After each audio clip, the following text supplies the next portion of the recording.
Today I welcome you to actually the last lecture in this series, and I'm very happy to welcome Samo Tomšič here with us.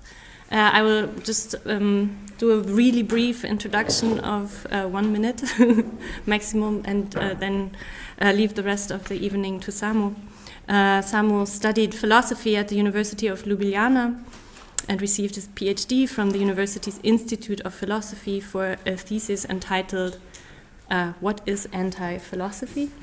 In 2008.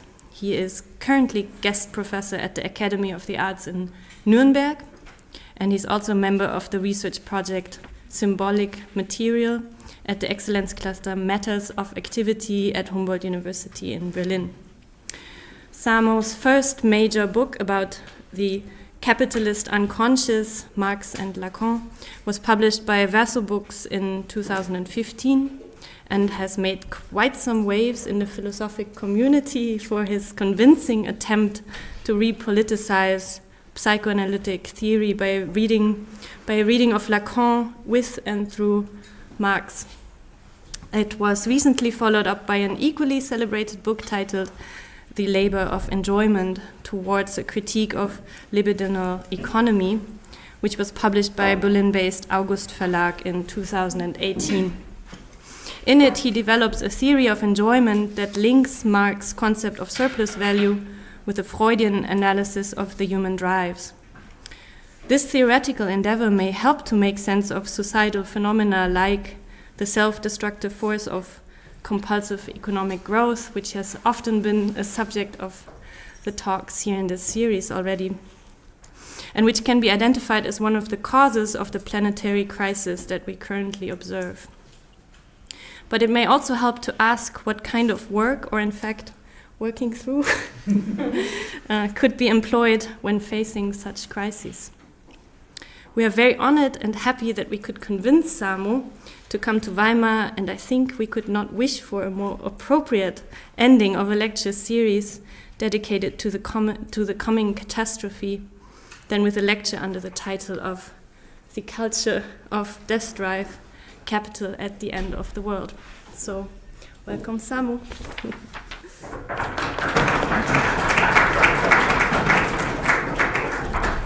Thank you very much, Nina, for this generous introduction and for the invitation. I'm excited to be here in Weimar and to be able to present bits and pieces from my ongoing work on psychoanalysis and Marxism, even though there won't be so much talk about psychoanalysis today, more like a general diagnostic and then some technicalities on the concept of the drive in Marx.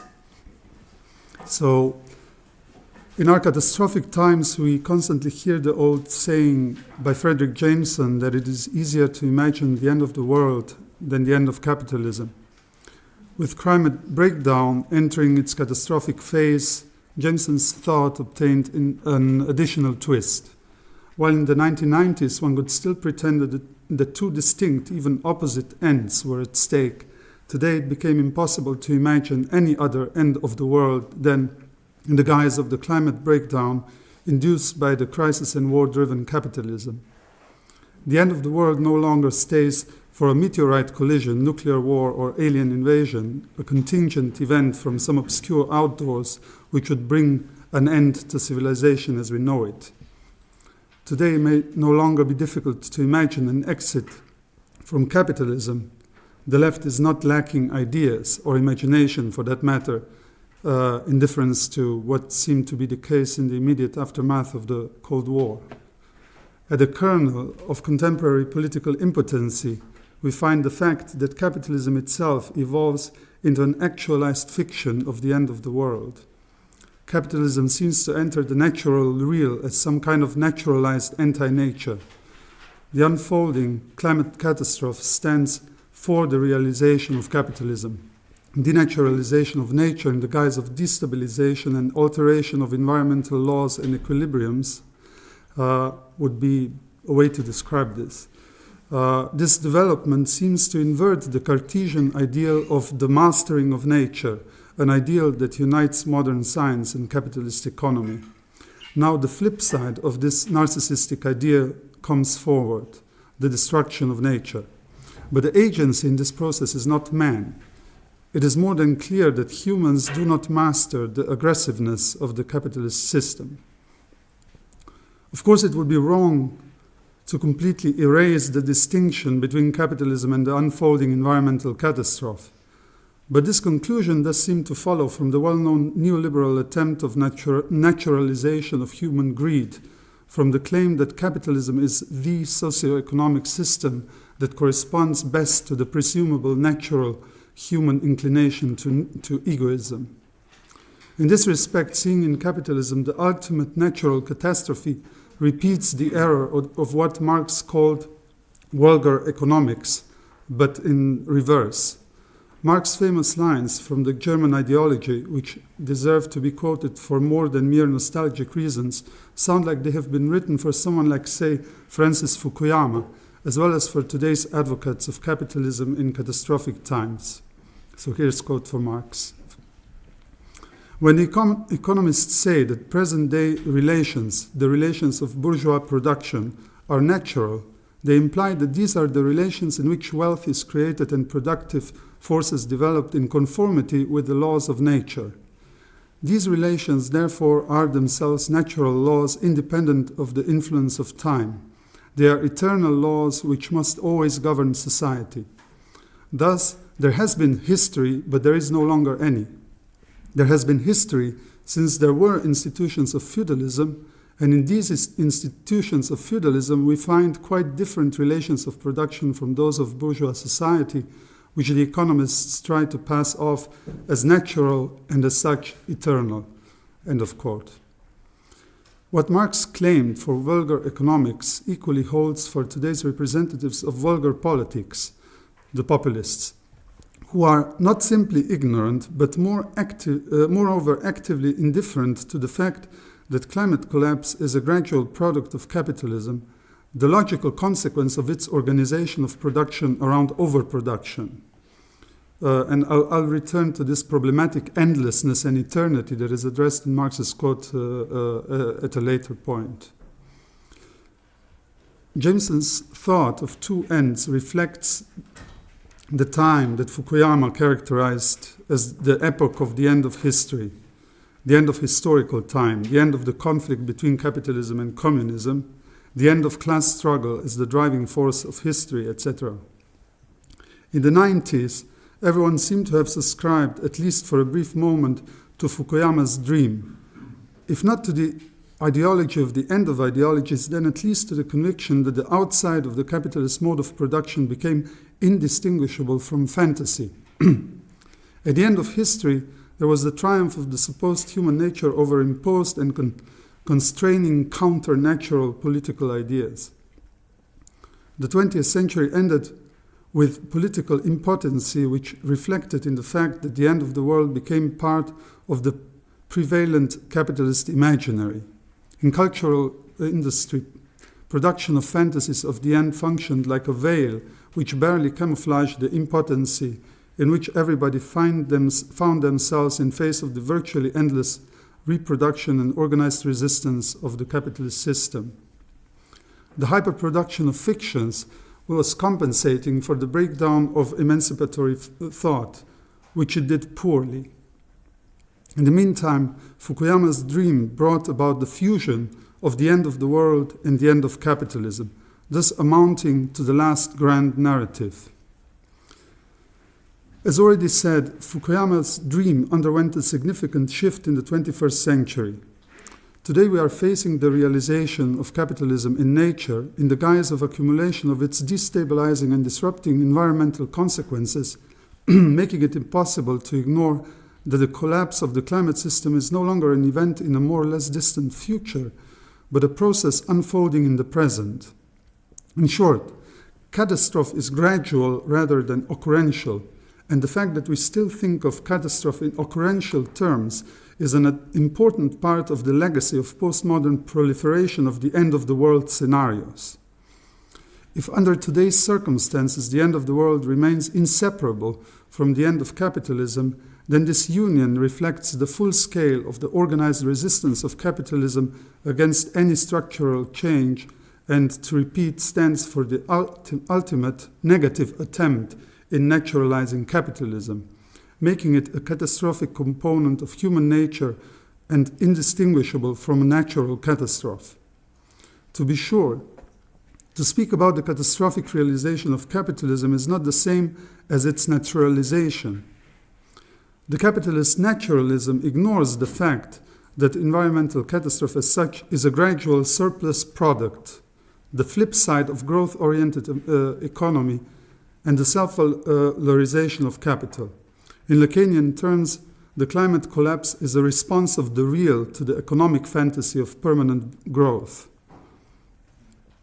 From this viewpoint, today's populists are the most persistent and most consequent advocates of capitalist naturalism, since, on the background of the old hypothesis of bourgeois political economy, or rather vulgar economics, as Marx put it, regarding the natural inclination of human beings to egoism, they openly embrace the necessity of undoing environmental legislation in order to ensure the augmentation of profit.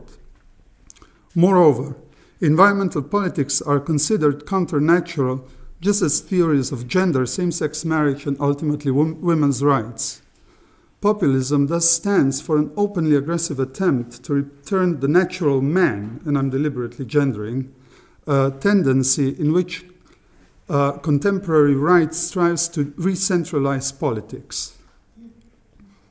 Even when the populists express their skepticism toward climate breakdown or declare the whole discourse on ecological catastrophe a conspiracy invented and implemented by the left or by China, they nonetheless embrace the catastrophic consequences of capitalism as part of man's natural inclination. Skepticism and indifference form a continuum. In times of irreversible climate collapse, capitalism finds the final and most paradoxical strategy of its own perpetuation by aggressively imposing itself as the only possible end of the world. So while in the 90s, capitalist naturalism culminated in the ideology of the end of history, today it peaks in the ideology of the end of the world. But the latter is a logical consequence of the former, its flip side, since the greatest environmental devastation was produced by the passionate political and economic ignorance of the triumphant capitalist naturalism in the 90s. The fables underpinning the first phase of capitalist naturalism underwent a double end, and it seems that in order for something truly to end, it has to end twice.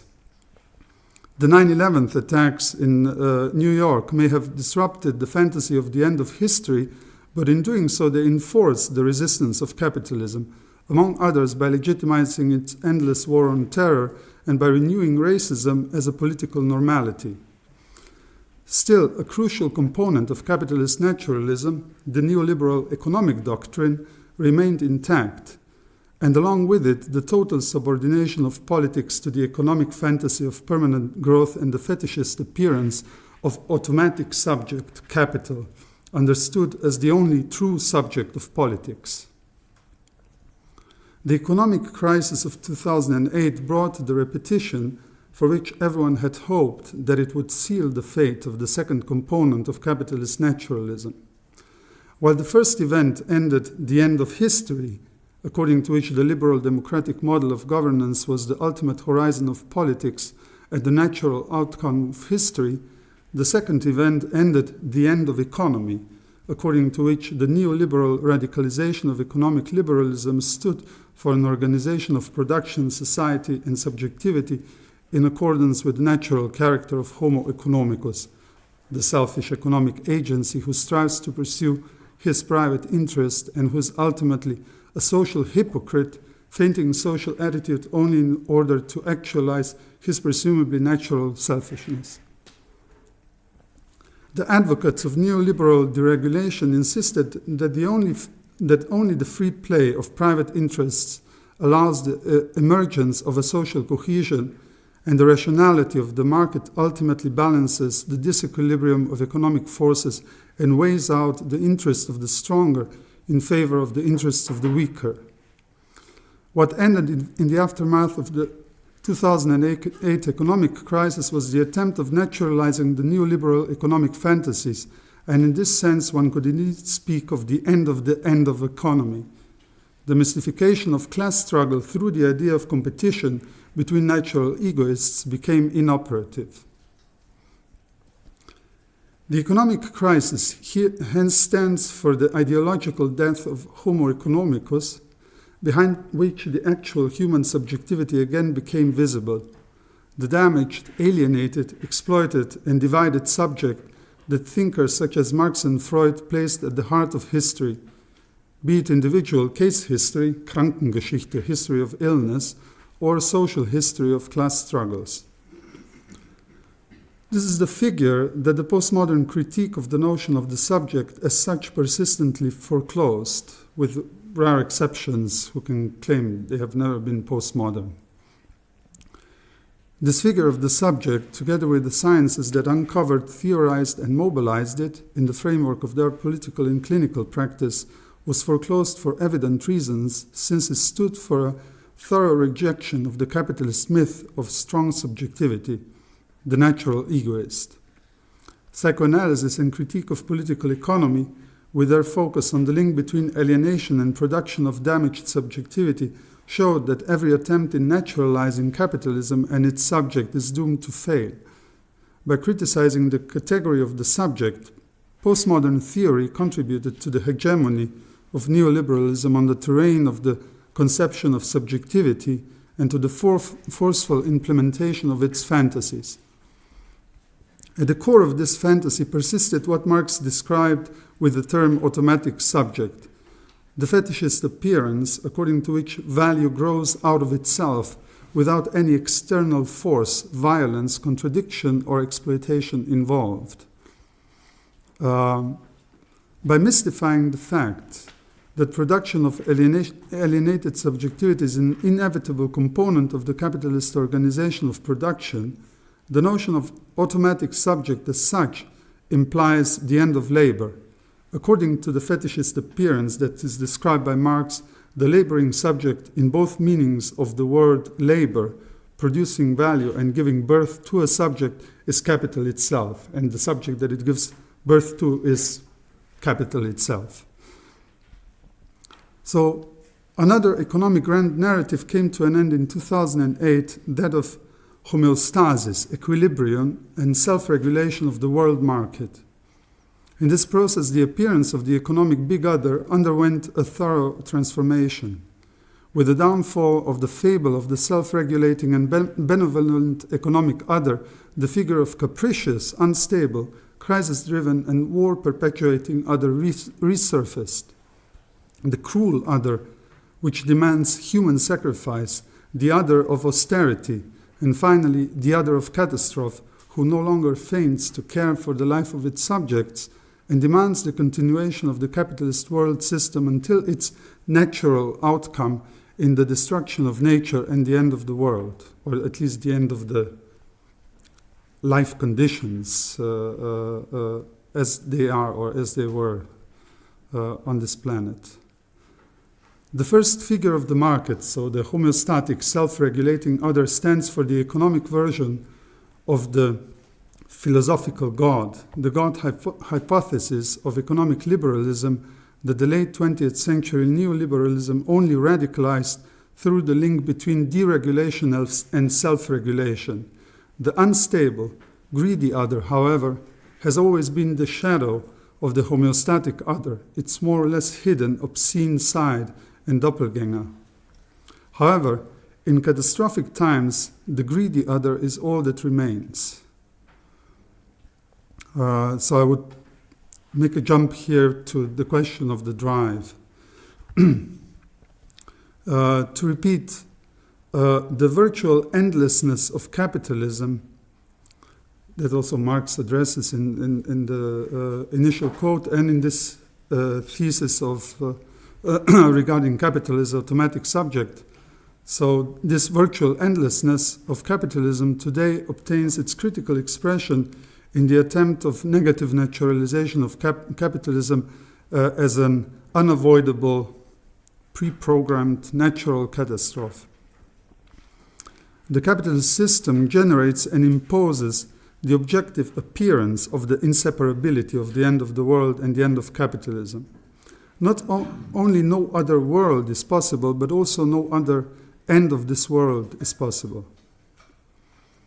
Marx's critical confrontation with the virtual endlessness of capitalism remains the most rigorous attempt in understanding the problem, the core problem.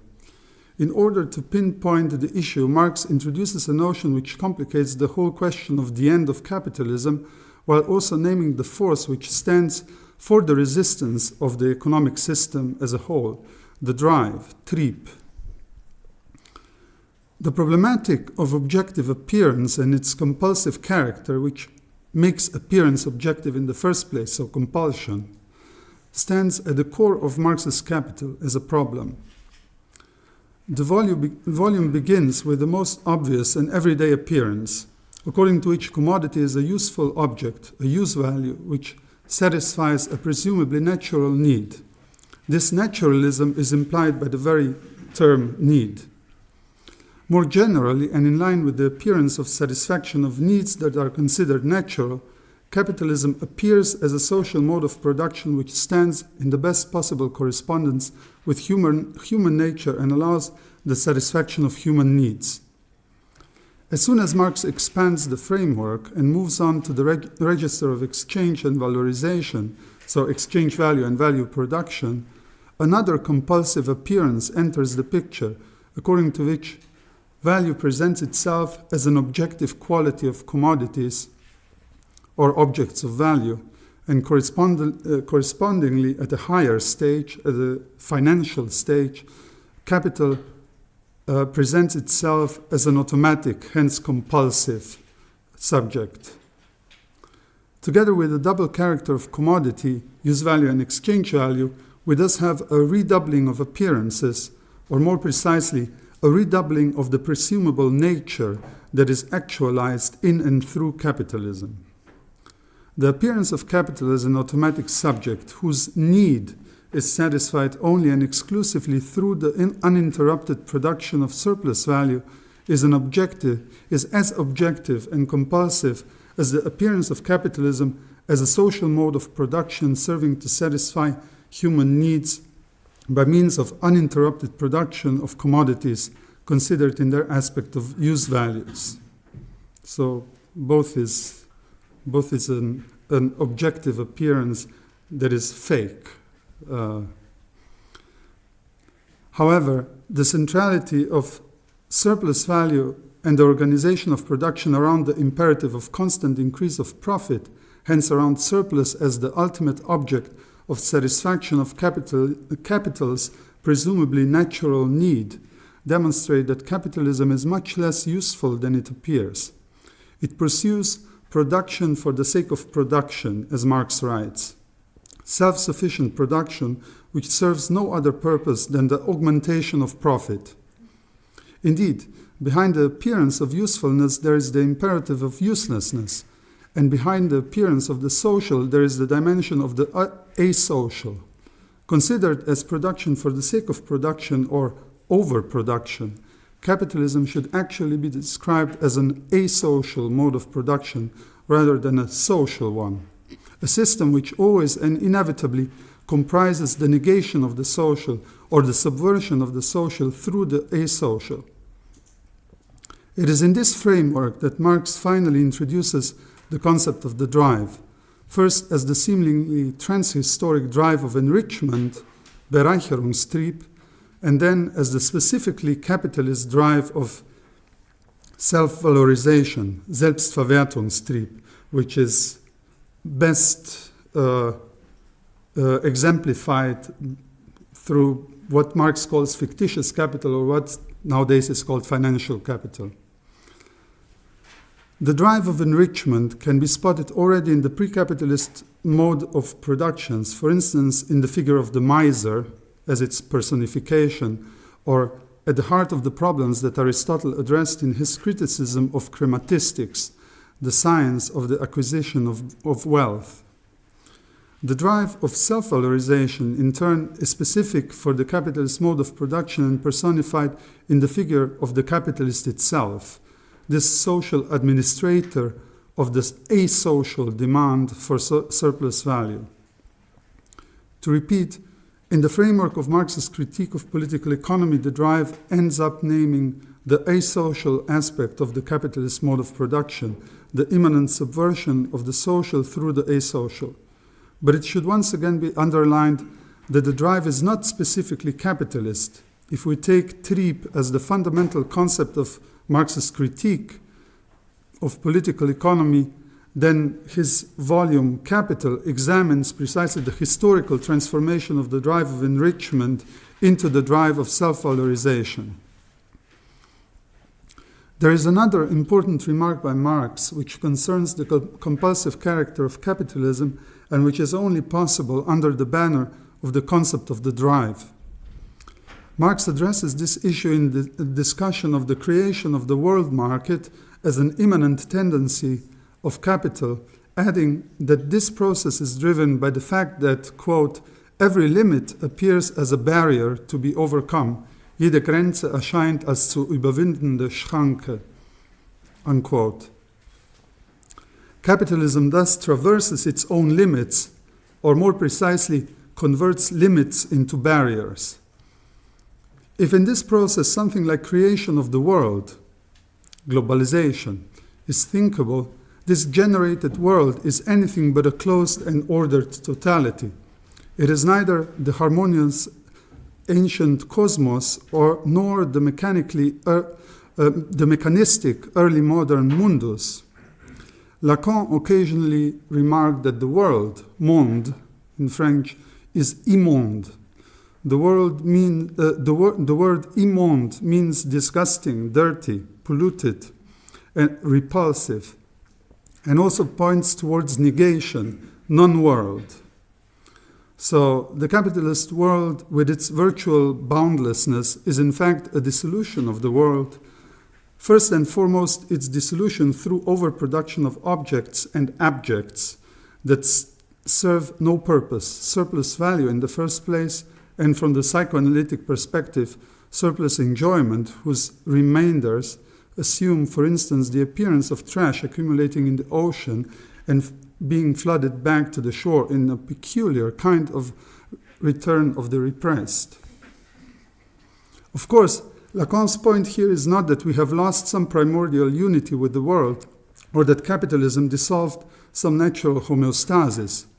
Nature already is an organized disequilibrium, hence both organized and unstable, ontologically precarious. And in this respect, the mechanized early modern mundus and the harmonious ancient cosmos were already epistemic fantasies of a fully functional and stable real. What Lacan does say is that by operating in the real, capitalism as a discursive form produces a world inhabited by surplus objects, which is as such the negation of pre-modern and early modern fantasies of the real, and which at the same time progressively destabilizes the natural organized disequilibrium. Marx's understanding of capital through the dynamic of self-overcoming or self-traversing echoes Hegel's distinction between Schranke and Grenze, which is worth recalling here in order to understand the dynamic at work on the level of the drive. I just couldn't resist this nerdy detour. So here's a quote from Hegel's Logics. First of all, much stress is laid on the limitations, Schranken, of thought, of reason, and so on. And it is asserted that the limitation cannot be overcome. To make such an assertion is to be unaware that the very fact that something is determined as a limitation implies that the limitation is already overcome. In original, it's a bit more smooth. Das Dasein selbst, dass etwas als Schranke bestimmt ist, darüber bereits hinausgegangen ist. For a determinateness, a limit, Grenze, is determined as a limitation, Schranke, only in opposition to its other in general. That is, in opposition to that which is unlimited, unbeschränktes. The other of a limitation is precisely its overcoming, das Hinaus über dieselbe. Unquote. So sorry, it was a bit confusing with all this German English hopping, but I wanted to just show that he's playing the same game as Marx with Schranke and Grenze, and at the same time ditching Kant with his hypothesis of the limits of reason. It is worth addressing that Hegel places the accent on the action of overcoming rather than to some presumably pre-existing beyond. The beyond is constantly produced through the action of overcoming. It is this action that generates the other side of the limit that it supposedly leaves behind. For this reason, the action of overcoming overlaps with the action of conversion of borders into limits. The difference between them is that a border delimits two regions, whereas a limit is a margin which has no outside. It borders onto nothing. Capitalism effectively appropriated this logic of self-overcoming. The transformation of borders into barriers lies at the core of the capitalist pursuit of perpetual growth, whereby it is more than questionable whether capitalism is at all possible without the fantasy of endless growth and its matching fetishist theory of the subject, again, capital as an automatic subject, which not simply contains endless growth, but moreover is this growth, übergreifendes Subjekt, as Marx puts it. Today's geopolitical and ecological situation, however, seems to indicate that an absolute limit, and therefore an end of capitalism, appears before our eyes in the guise of climate change and its unpredictable feedback loops.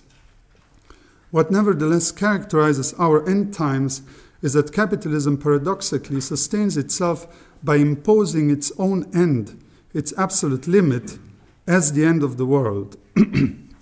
With all the fables and fantasies about capitalism collapsing, what remains is an escape into catastrophe, to paraphrase Freud's term, escape into illness.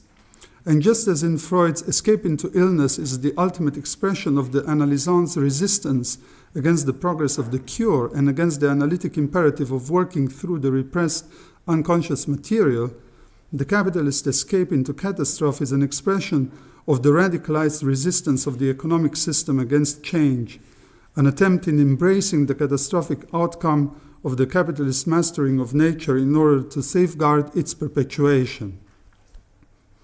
This development indeed implies a discontinuity in the history of capitalism.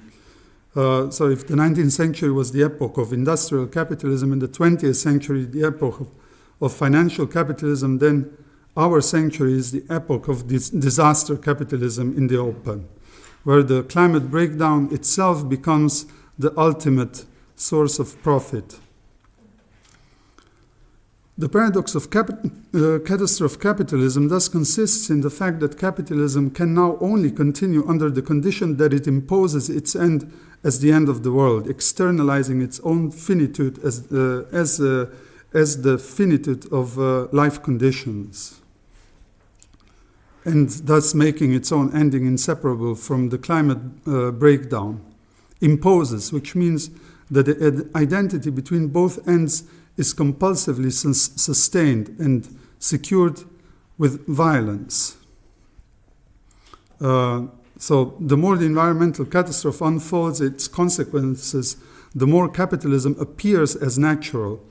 In retrospect, the entire history of capitalism is rewritten or begins to appear as a gradual ending of the world. The indistinction of the same or the sameness of the end of the world and the end of capitalism is something that is nowadays forcefully imposed. In this sense, Donald Trump, with his cynical tweets about global warming, is merely a symptom. His entire presidency is the political institutionalization of the blind perseverance of capitalism at this absolute limit. And the advocates of capitalism, even in its openly catastrophic guise, refuse to acknowledge the finitude of capitalism and remain indifferent to the end of the world, the collapse of global climate that is effectively produced. One reason for this is that for them, ultimately, the future does not exist. What exists is merely the eternal now of capitalism. Sorry, got lost. So to repeat again, this development is the flip side of the neoliberal attempt in naturalizing capitalism through the assumption of the end of history, just as the doctrine of Homo economicus proclaimed human greed to be natural, so too the end of capitalism is something that can only be experienced as the total collapse of the life conditions on Earth, the ultimate realization of capitalism. It is the capitalist system openly running amok. It should also not be surprising that the postmodern fantasies of the end of the world are now replaced by the fantasies of perpetuation of capitalism beyond the climate catastrophe, fictionalizations of possible conversions of the ultimate environmental Grenze into yet another Schranke. The logical flip side of contemporary disaster capitalism is, on the one hand, sci-fi capitalism driven by fantasies of escape, survival of capitalism as a space project, and on the other hand, post-apocalyptic Mad Max capitalism. So no surprise that enlightened techno-capitalists such as Elon Musk ends up investing both in space technology and in development of armored vehicles like Tesla. The concept of the drive addresses the very core of systemic resistance to structural change.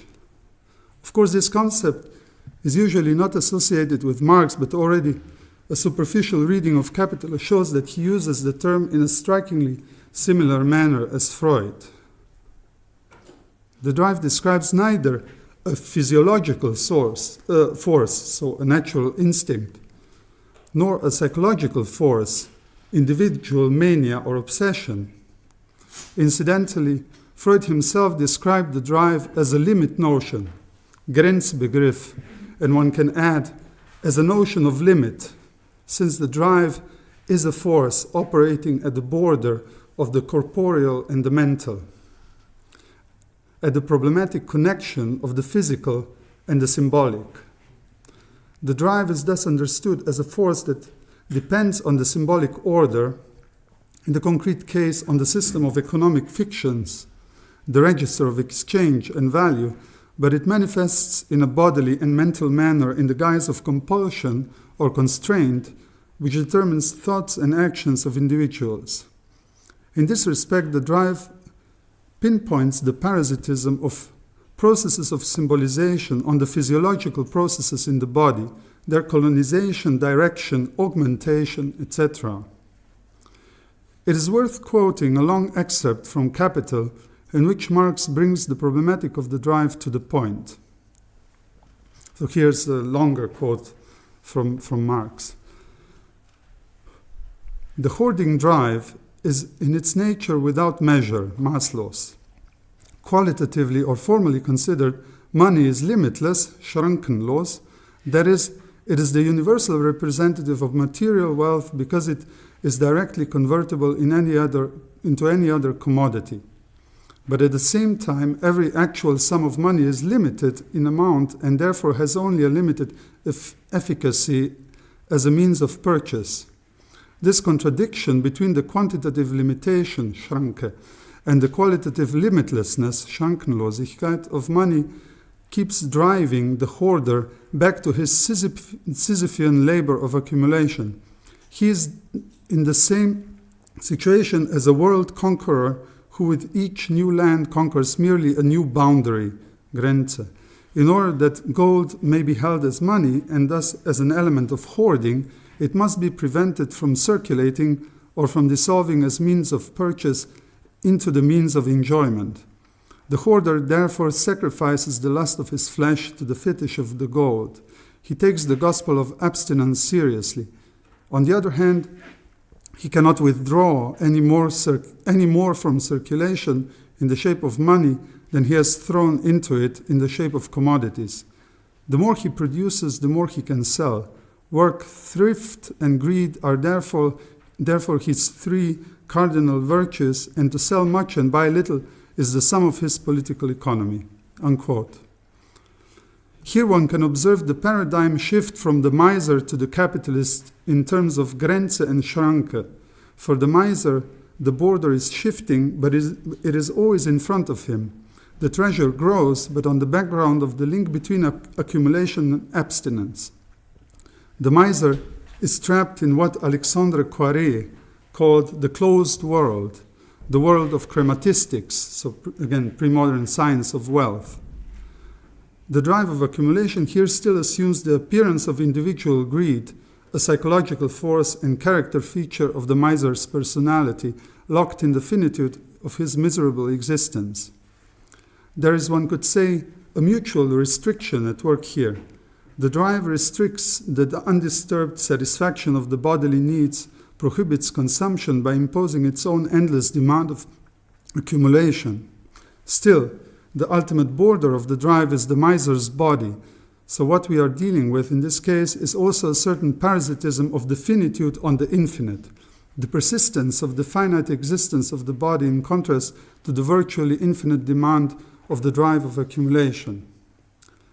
Marx then describes the difference between the miser and the capitalist in the following manner. This is a shorter quote. "This absolute drive of enrichment, this passionate chase after value, is common to the capitalist and the miser. But while the miser is merely a capitalist gone mad, the capitalist is a rational miser. The ceaseless augmentation of value, which the miser seeks to attain by saving his money from circulation, is achieved by the smarter capitalist by the means of throwing his money again and again into circulation." Unquote. So from the modern capitalist perspective, evacuating money from circulation appears as an economic irrationality. Exchange and circulation are the sphere in which the drive of accumulation, or what Marx here calls the absolute drive of enrichment, can overcome boundaries, transform Grenze into Schranken.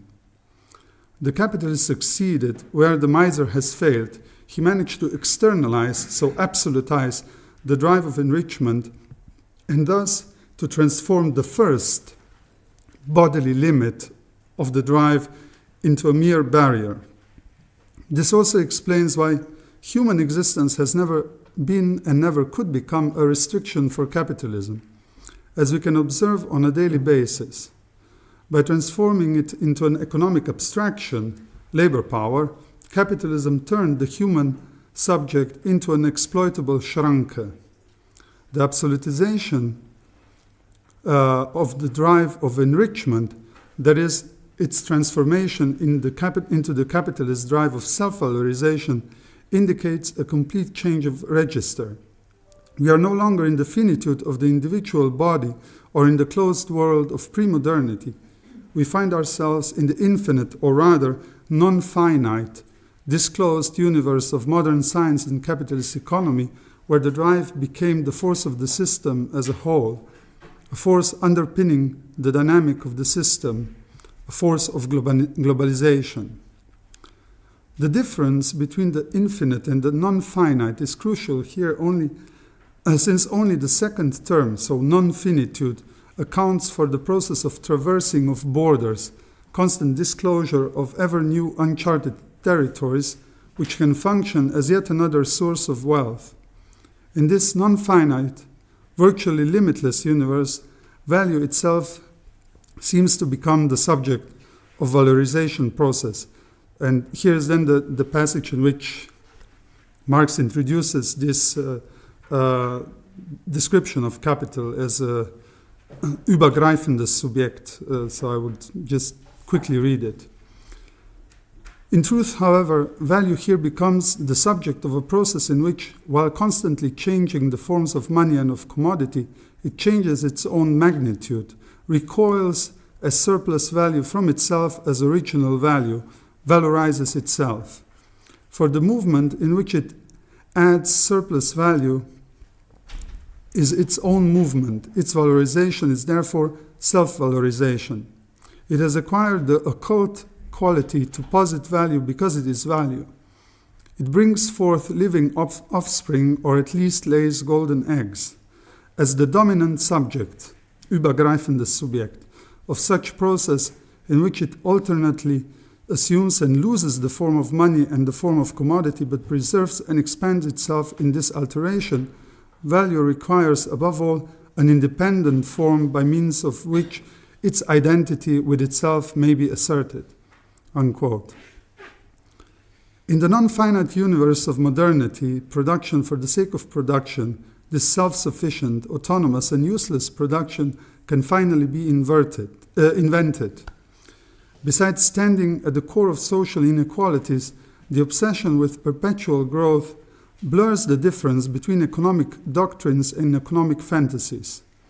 The fantasy of economic growth is at the root of the compulsive character of the drive, and therefore at the heart of our present catastrophe. Capitalism is thus an economic system which can be brought down to the systemic Verausgabung, so expenditure and exhaustion, of human existence in particular, and of life conditions in general. Behind the encountering of limits and obstacles in the laboring subject and in the natural environment, there is a fundamental level of resistance coming from the capitalist system as such, from the fixation of the capitalist drive on the surplus product, the surplus as object. The subjective mode of enjoyment is anything but excluded from this systemic resistance.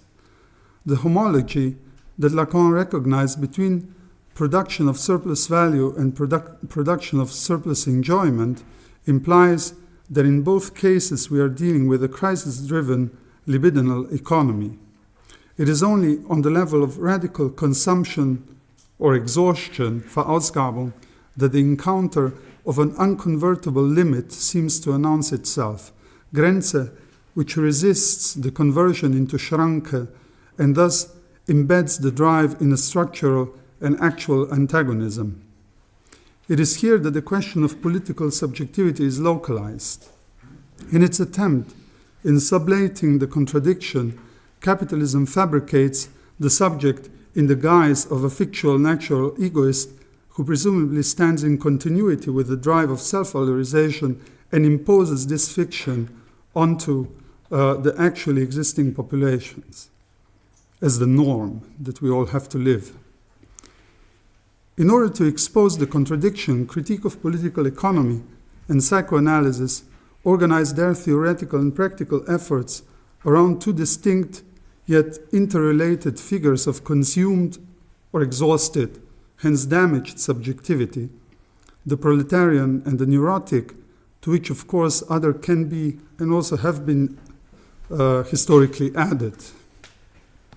And since I've been speaking already for quite a while, I think I can take this end of this section as an excuse to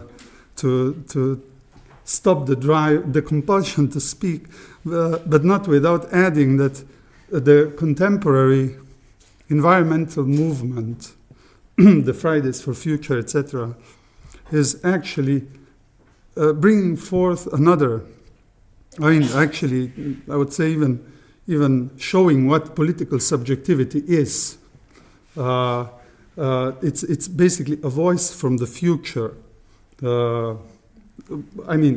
Children here and now, not recognized as political subjects, that speak in the name of subjectivity that they will have been in a time that is clearly driven, that will clearly have a much more augmented development of catastrophic of the climate catastrophe, and they kind of demonstrate that they are split between present catastrophic development and the precarious future existence, and in this case also really present themselves as a split subjectivity temporally in the temporal sense. And one last remark: I'm a huge fan of the Greta Thunberg sentence. I want you to panic, because this is also sort of a hint what we need to experience in order to perhaps wake up from this or short circuit this perpetuum mobile that is slowly bringing the collapse of life conditions on this planet. Panic as a moment in which, paradoxically, the relations that hold society together at the present moment untie, but at the same time function as a condition of a new gluing together, as a formation of a new social link. So if the global movement for implementation of new, not only environmental politics, but moreover a new social order, is actually grounded on panic, it is indeed showing that we're dealing with both a dissolution and a becoming. Whether this becoming will last is a different question. Thank you.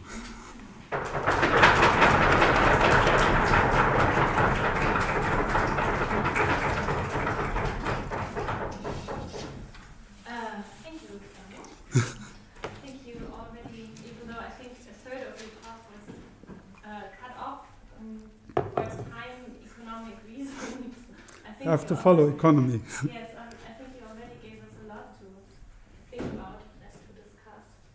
And I welcome your questions.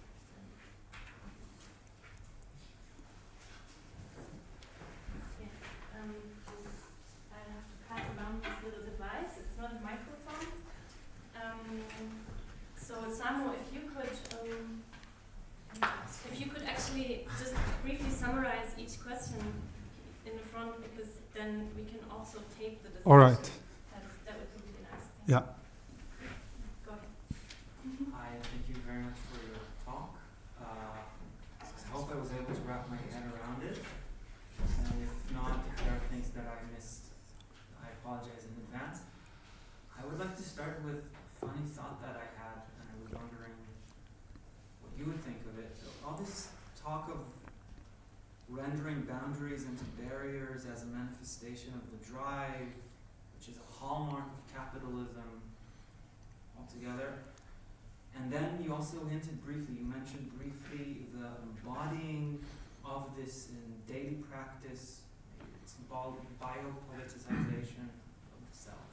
So I was wondering, where does that place gender distinction?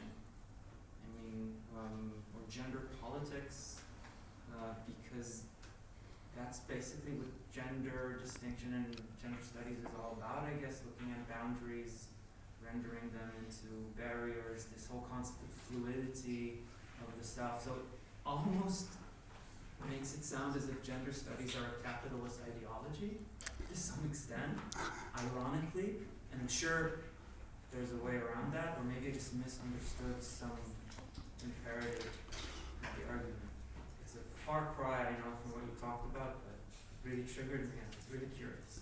No, it's an ongoing debate. So just to repeat it in the microphone, the question is whether the gender problematics is following the model of conversion of barriers into borders and basically unbordering, opening up, and thereby, being basically part of capitalist ideology. As everything, everything can be part of capitalist ideology, as you know, or everything can be integrated into the capitalist logic of expansion, and identity politics has been, for instance, and gender fluidity has been integrated. That doesn't mean that there is nothing in the field of sexuality that resists. Of course, there remains a point of resistance from a psychoanalytic perspective. I mean, it doesn't make sense to speak, for instance, about, islands of enjoyment that are free from capitalist commodification.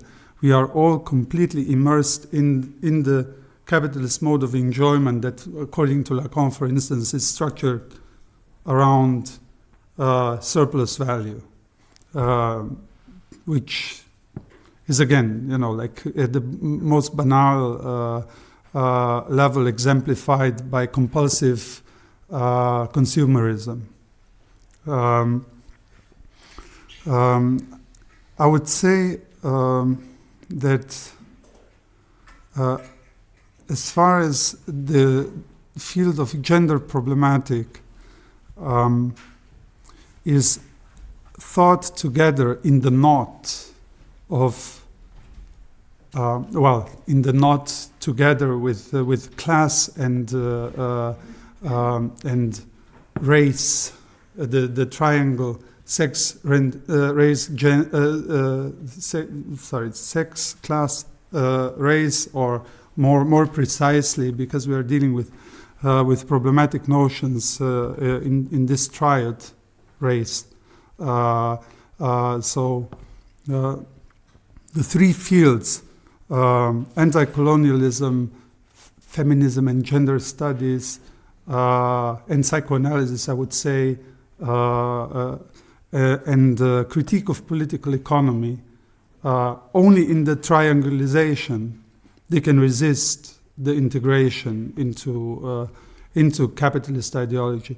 As soon as they uncouple, as soon as this knot, which I would say as a Lacanian is a Borromean one, cut one, and they all separately get integrated into ideology that drives capitalism. But as long as they remain in the knot, they can articulate a laboring process that can work through the attempts of appropriation from mechanisms of capitalization. So the answer would be yes, it is completely integrated into capitalist ideology, but at the same time, not all. It's still able to split it from within, but of course it has to address the contradictions of the system.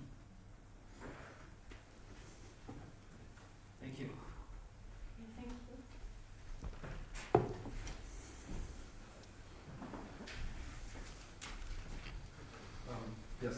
Well, first of all, thank you very much for your talk. I have two questions, and the first one is on your concept of capitalist naturalism. I quite liked it, and it echoed for me the Mark Fisher's term of capitalist realism. Yeah. And my question would just be about how or why do you prefer, in a sense, your idea of the capitalist naturalism? And how would you differ it precisely from the term of So, okay, the question again to repeat, the differentiation, if there is one, between capitalist naturalism and capitalist realism, as Mark Fisher has introduced it. So, there was actually a spot that I moved into a footnote and didn't read, which addressed precisely where I think would be more Marxist to speak about naturalism, because it addresses I would say a more fundamental level of systemic resistance, of the perseverance and compulsive nature of capitalism to naturalize itself, or at least to present itself as nature.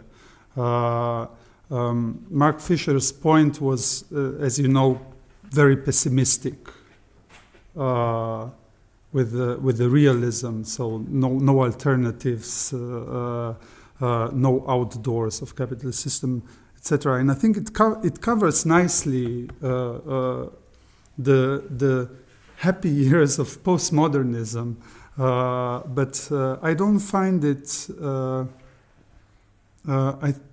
I don't find it resonating very well with the return of critique of political economy, which has happened at the latest with the debt crisis in Europe, and I guess speaking about capitalist naturalism, I just the quote by Marx that I used at the beginning from the German ideology. Brings more to the point this implementation of a fantasy, of a phantasmatic union between nature and culture in the self-description and self-perception of the advocates of capitalism. But it doesn't. It excludes precisely this pessimistic scenario. Yeah, I find this dimension of resistance that you brought up to make your argument for capitalist naturalism. I find this especially interesting, and this directly ties to my second question. Okay. It's more of a loose association. About the potential of resistance and political activism in this completely everything integrating capitalist naturalism through the drive itself. And one thinker who came to mind while you were talking to me was Ernst Bloch, and a famous neo-Marxist of the early 20th century, who also brought up the drive as a key component, of course, in front of historical materialism.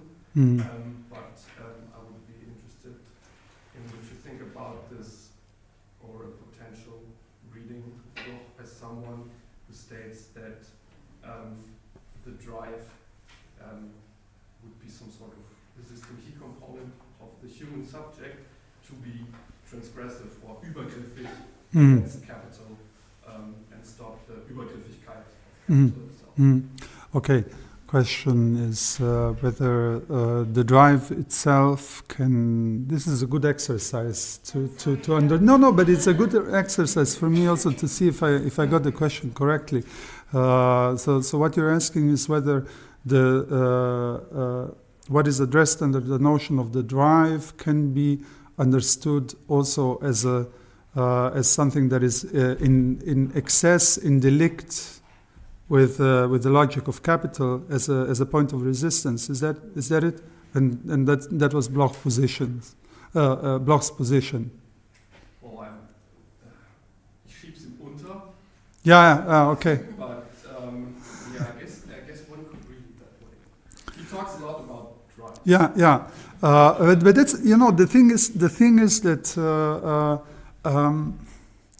for a very long time the drive has been understood as bringing some sort of subversive potential and being a force of the good, let's say, like for instance the traditional reading of Freud by Freudo-Marxists as Marcuse, for instance, and what you're saying about Bloch seems to play into this narrative, was that the poor drives are repressed, and we have to liberate them. Also, this entire talk about the liberation of creative potentials of desire that has been around in post-68 moment plays into this picture, liberation of sexuality. Let's play with desire, yada yada. I think that if we take Freud, of course he speaks about the drive as being in a state of repression, but at the same time there is an entire economy that is structured around it, and it generates surplus pleasure. This is already Mehrlust. This is already a concept that Freud introduced and that Lacan read as homological to Marx's surplus value. The thing is that the drive is not a transcendental force, a transhistoric invariable neither in Freud nor in Marx. And in Marx, it really appears as a curiosity. But I think these passages are the most fascinating because you can really see that he nailed it, that he placed the drive of capital or the drive of enrichment or the drive of accumulation. There are different names for this problematic force at the right spot. So as a force of the system that perpetually expands and processes the bodies, the environment, the planet. In the end, it's going to burn the planet. That's the idea, in order to extract surplus value. And extraction of surplus value means destruction of very concrete material conditions. So from Freudo-Marxist perspective, I would say the drive is not a positive force. But it's also something that's there. It's also a thesis about symbolic systems as being very real, as causing real consequences in the body and also between bodies. And the way Freud is dealing with it is precisely that one has to work through the problematic vicissitude, destiny of the drive that is imposed in the present. And the question is, what comes out on the other end? Freud called it sublimation. Now, of course, there has been a lot of criticism about sublimation because it again kind of creates the idea that some direct satisfaction is being cut off. But I think what Freud says about the drive is that there is no drive outside its destiny, outside its Schicksal. There is no transcendental force because the drive is nothing natural. It's an artificial force that has material manifestations, but it's entirely dependent on the existence of the symbolic order, whether we call it language or economic system of value or whatever, even epistemic systems. So that's why I guess I am more affirmative towards Freud's hint that there might be a non-exploitative destiny of the drive possible in the mechanism of sublimation rather than repression, because repression grounds oppressive organizations of society and of subjectivity, and sublimation presumably allows for something, for a non-oppressive and non-suppressive organization of enjoyment and social links. But it's an open debate. I mean, I guess there are also oppressive developments of sublimation imaginable.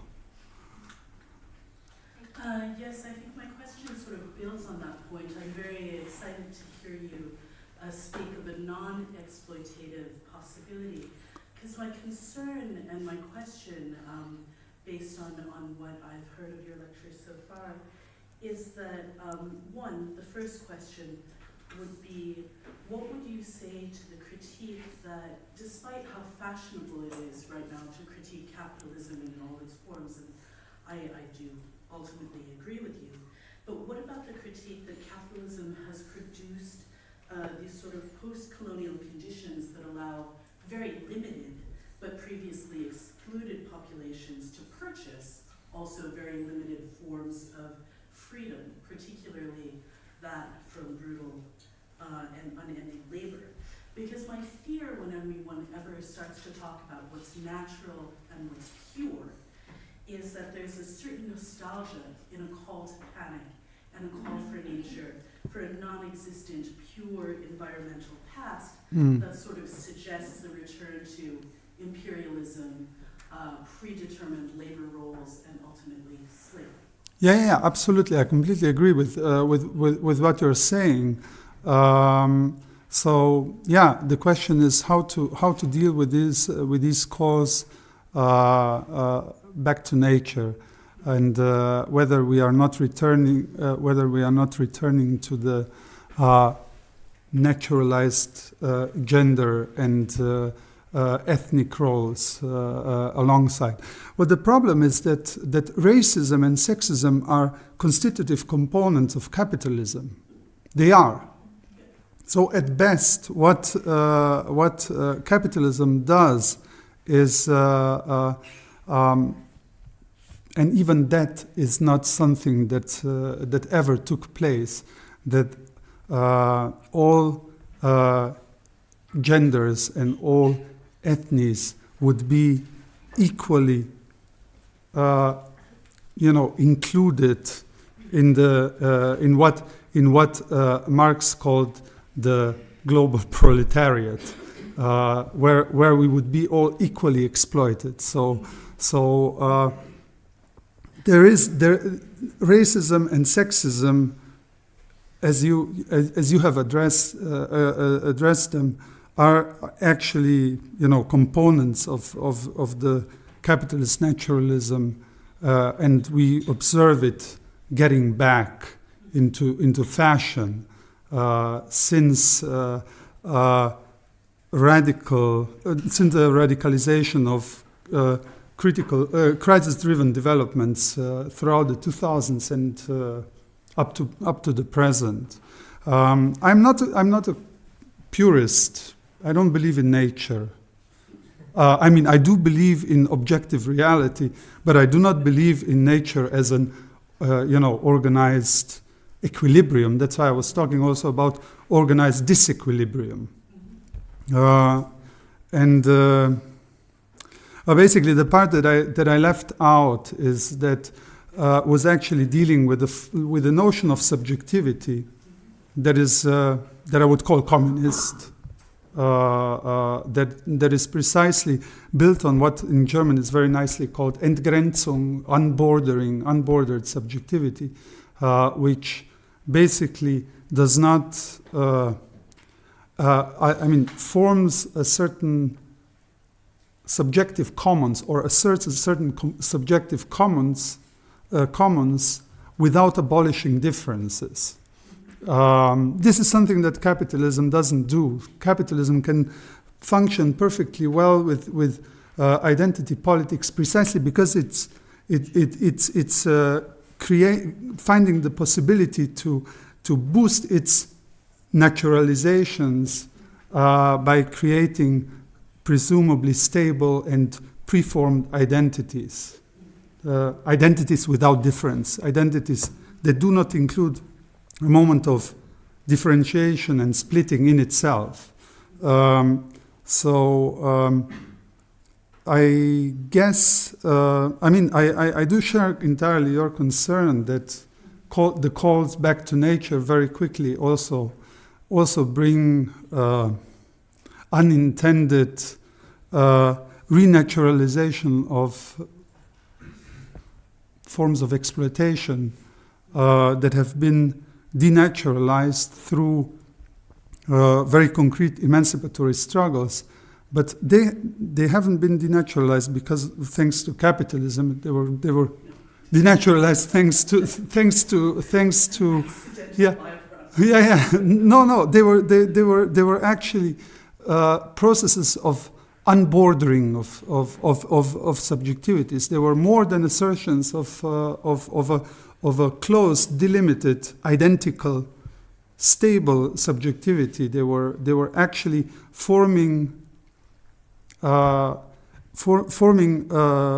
an understanding of political subjectivity that is a total negation of capital as an automatic subject, as the subjectivity that we all have to subject ourselves, in terms of Unterwerfung to. So I have a feeling that we are basically sharing the concern. I think it was in the part of your lecture that you didn't get to. Sorry? I think it was probably addressed in the part. No, but also, of course, there is a problem also in the environmental movement, that it's not internally consistent. It doesn't have one understanding of nature. So you have everything from hippie naturalism to awareness that nature is a very problematic notion, yeah. Thank you. We have two more.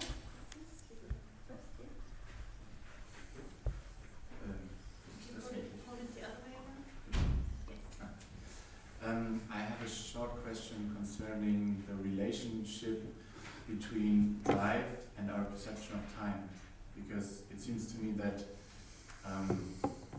being driven or something means not being able to reflect, and if there's like a direct link or something you put into relation.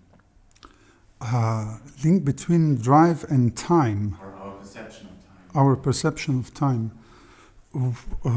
Can you be more specific? What you're aiming at? Quite a vague association, but I feel like being in a natural mode, if it comes to going back to nature or something, it makes you forget time somehow, and you maybe move in more into like a natural drive or something. So for me, it seems as if there could be a link, but I don't know if you found something like this, or if it doesn't completely play a role. I mean, you were talking about going back to nature. That's this is again something that I wasn't suggesting.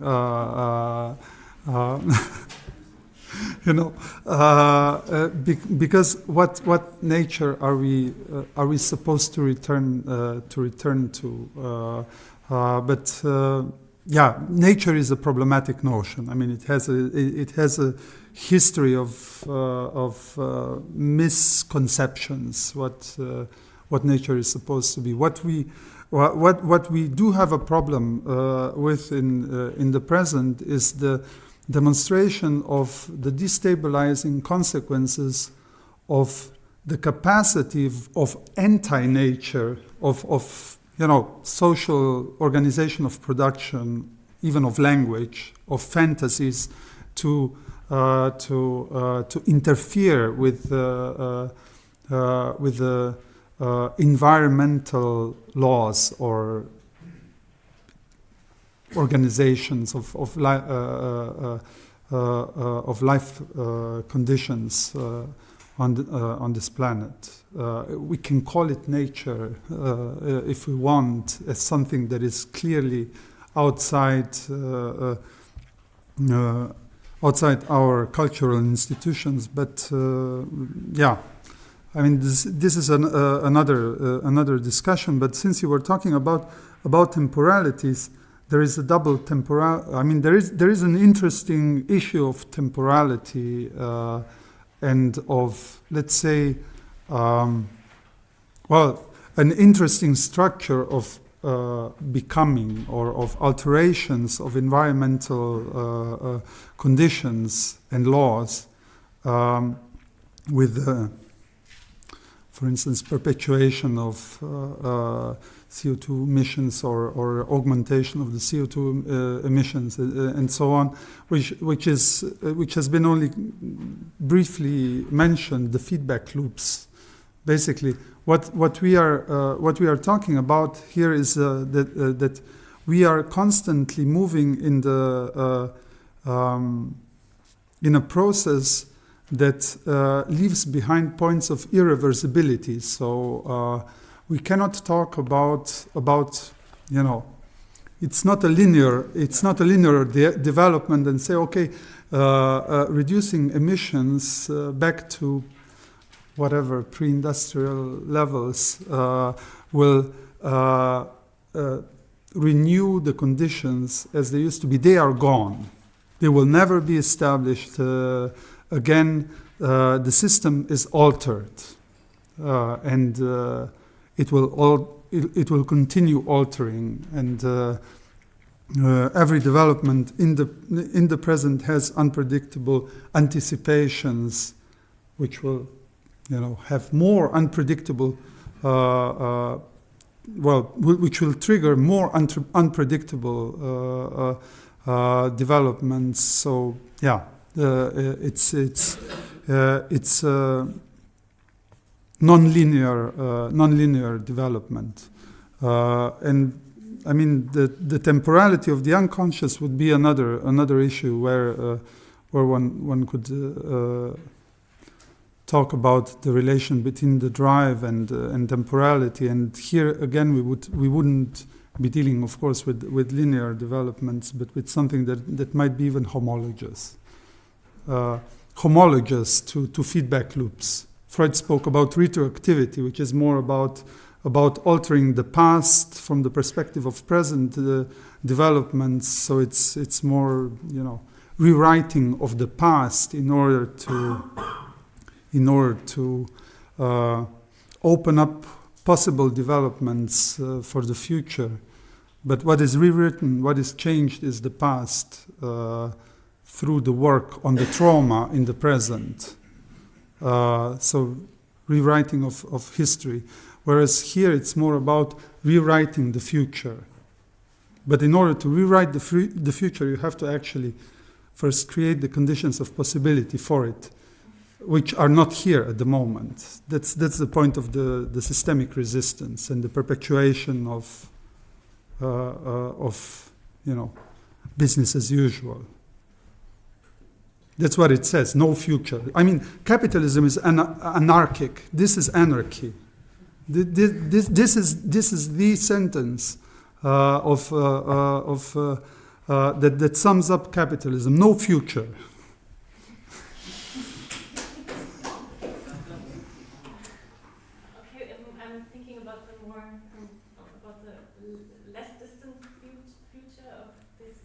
I'm afraid that we're running out of time, but I have two more. That's one of the most often repeated sentences in the present. In many ways we are running out of time. Sorry for the pun. I have to apologize. There's so many bad puns and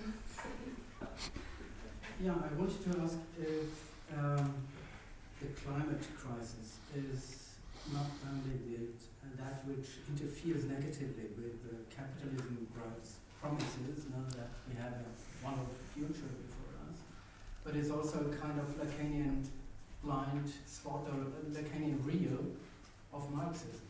Has really Marxism something to say about how to deal with something like a climate crisis?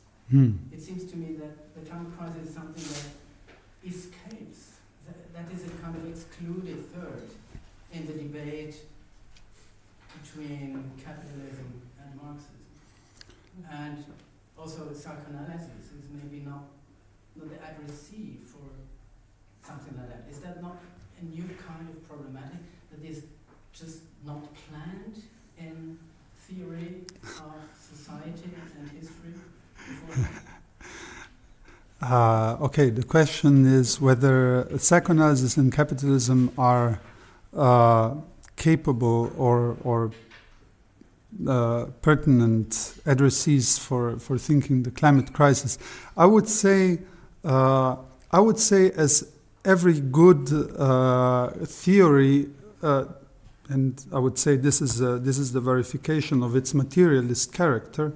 Marxism and psychoanalysis are not closed, are not finished projects. They unfold in time. They are history, in a way.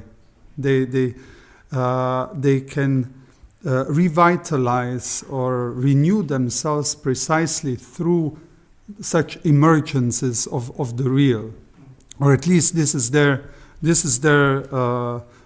test point, test moment. And there are ongoing debates about whether Marx had an environmentalist thought, or whether there are conceptual conditions for a Marxist ecology. And I mean, there are convincing readings that go in this direction. I would say Marx's critique is compatible with environmental critique. I wouldn't see a contradiction in that, but one of course has to alter or expand the field of relevance of concepts. It doesn't go without affecting them. And psychoanalysis is a theory of enjoyment, and enjoyment is what brought us into this mess in the first place, or at least an important part, forms an important part. Especially if we take, for instance, Lacan's thesis that he developed in the immediate aftermath of May '68, that there is a homology between Marx's attempt to theorize, to determine the correct structural place of surplus value in the overall organization of production under capitalism, and Freud's attempt to think the intricacies of enjoyment and the way we are the toys of a compulsive force that demands augmentation of pleasure.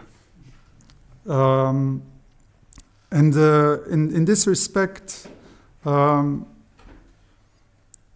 if Marx or Marxism and psychoanalysis, or a certain branch of Marxism and psychoanalysis meet on the terrain of the notion of surplus, then I think they are already meeting in the field that is central for diagnosing the present and determine the bigger picture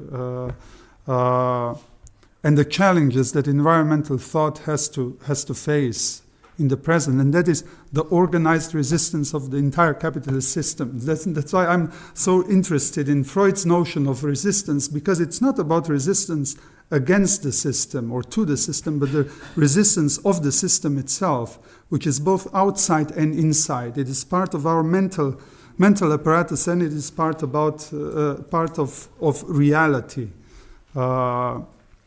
So I think these problems actually, determine really the massiveness and the severity of the situation that environmental thought political ecology has to confront. And I think they also have organizational aspirations that are pretty much going in the direction that also radical environmental thought is going to.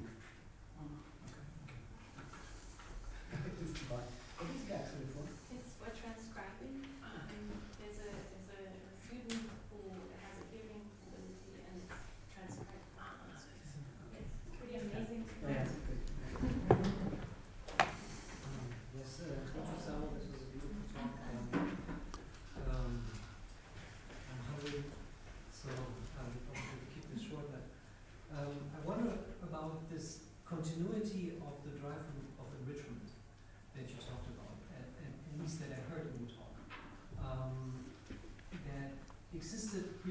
pre-capitalist conditions, but then somehow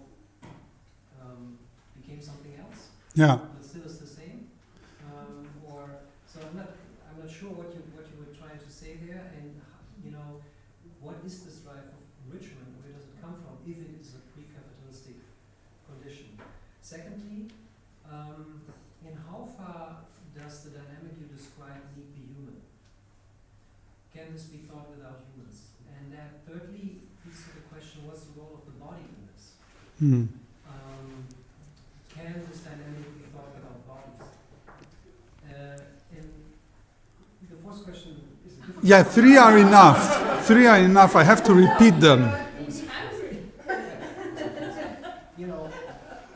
The fourth question would be the problem of the labor theory of value. Would you take that as a foundation of what you're trying to describe? Okay, so so the dialectics of questions from the more basic to the really technical is what's with the drive of enrichment? Is it historical, or is there a transformation? Does the development that I described need humans? Does it need the body? And is the labor theory of value the answer? I must admit that I affirm all Marx. So I affirm also the labor theory of value, insofar as it describes insofar as it doesn't claim labor is the source of all value and so on, but labor is the privileged process in which exploitation and contradictions of the system can be observed. So yes, we need humans, we need bodies, or at least we need bodies, and we need the inhuman in the human. So we need labor power, and I mean there's way much more. There should be way much more added to this.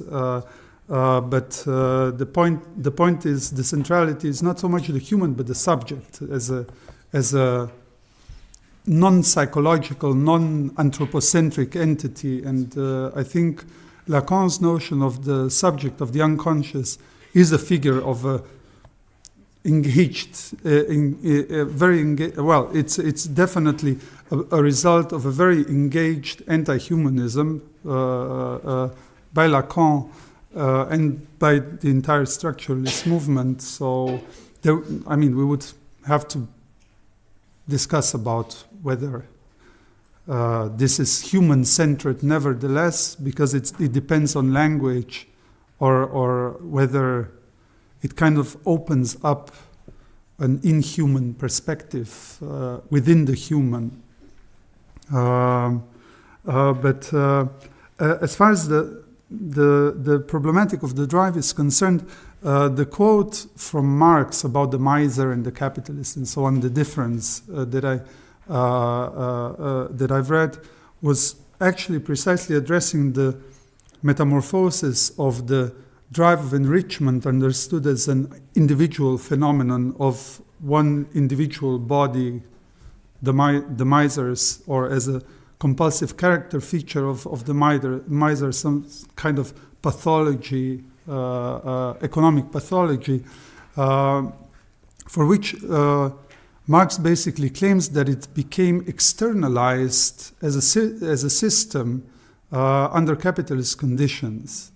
But we are then dealing also with the transformation of the drive, because the drive is here no longer parasiting on one body, but it presupposes an entire